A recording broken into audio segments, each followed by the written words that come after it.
Alright, so let's just say for the sake of this video, you're already dead set on getting a new iPhone 13 this year. You've already decided that, but what you aren't quite sure of is which one you want to get. Well, hopefully this video will help you out, as I'm going to go over some of the biggest differences between the iPhone 13 and the 13 Pro models. But before we get started, if you decide you like this content and you want to see more from us in the future, consider subscribing to the channel, and of course hit that like button if you ended up liking this video and it helped you out, as it greatly helps us out. So obviously there are a few things that make this decision easier, and those are the size of the device and the battery life. If you want a smaller or larger size, then you either go to the extremes with the Mini or the Pro Max. The Mini offers the shortest battery life of the bunch, but it's also the more pocketable form factor, which is appealing to some people. The Max is clearly going to have the larger battery and of course the biggest display and size. These are easy to distinguish, and you already probably made up your mind if you decided that you like smaller phones or bigger phones. But what about the iPhone 13 and 13 Pro? Both have the same size display and same form factor, but it is important to note here that while both phones are the same size, the 13 Pro does offer up to 22 hours of battery life for video playback compared to the standard 13's 19 hours. Now the biggest difference comes with the display and its new ProMotion technology on the iPhone 13 Pro. If you've ever used one of the 2018 and beyond iPad Pros, then you might be a bit familiar with ProMotion, or essentially a 120 Hz refresh rate on a display. This allows for a buttery smooth scrolling and navigation effect, and it just makes your device appear as if it's faster or snappier. This could have huge improvements for specific games and creative applications. If you're concerned about the battery taking a hit with this feature, Apple has optimized the feature to minimize that, adjusting the frame rate on the fly depending on battery life, application, etc. And it can range anywhere from 10 Hz all the way up to 120 Hz, depending on what's on your display. We've actually seen quite a few Android devices over the last few years implement this idea already, and I do really enjoy using it on those phones, and so I'm excited to see how this plays out on the upcoming iPhone 13 Pro. Now the iPhone 13 also only has 800 nits of brightness for the display, where the Pro models do feature a 1000 nit display. Now both phones do peak at 1200 nits for HDR content. The next biggest difference between each device is, of course, the camera systems. There's an additional telephoto lens on the Pro models, making it 3 cameras compared to 2, alongside a slightly more improved wide and ultra wide compared to the iPhone 13. But the two things that really stand out here compared to the standard iPhone 13 is the inclusion of a macro photography mode and ProRes video. Apple redesigned the ultra-wide lens for the Pro models and included an autofocus system that can focus on any object at just 2 centimeters away.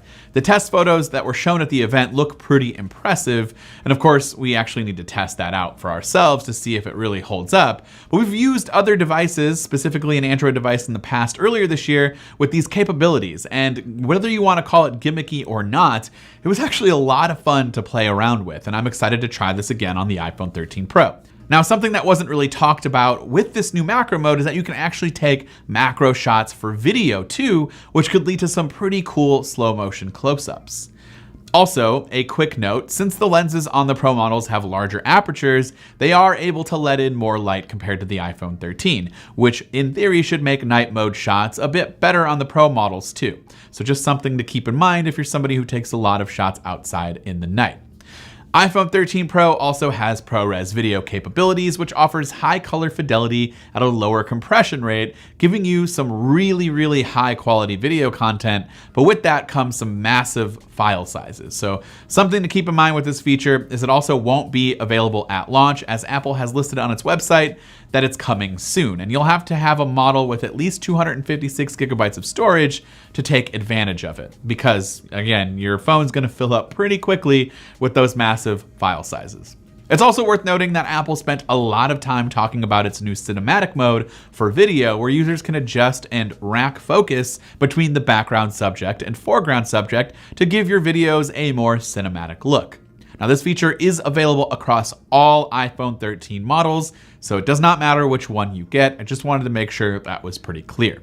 And then we get down to a few other minor changes depending on how you value them. But one of the more obvious cosmetic differences is the frosted matte glass on the back of the Pro models compared to just your standard glass, the shiny fingerprint magnet glass that we have on a lot of other phones, and specifically on the standard iPhone 13 and 13 mini. Now, I do prefer the matte finish as it's more resistant to smudges and fingerprints, but you do get some better color options for those non-Pro phones. Those colors include Product Red, Starlight, Midnight, Blue, and Pink. The Pro models will come in standard graphite, gold, silver, and a new Sierra blue color. The Pro models also feature stainless steel compared to the aluminum housing that's found on the iPhone 13, which is much more durable, but also, again, the iPhone 12 Pro models had a lot of fingerprint issues with those stainless steel, so it'll be interesting to see if Apple did anything with that on the 13.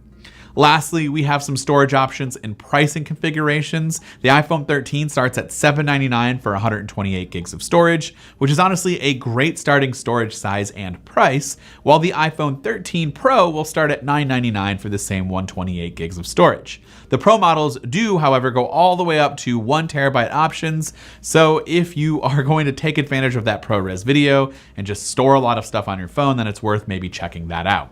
And that's really it. There are a few differences that, depending on who you are, you might find it worth upgrading to those specific Pro models, but again, it will come at a minimum of at least $200 more than the standard iPhone 13. Now, for me personally, I'm going to try the 13 Pro out because mostly it's my job and because I've always navigated towards those Pro models, and I want to try out 120 Hz ProMotion, but for the average consumer, for anyone watching this video and you just want to know whether or not it's worth to spend that extra $200, I would say more so like last year, probably not. But of course, I'd love to know your thoughts in the comments down below.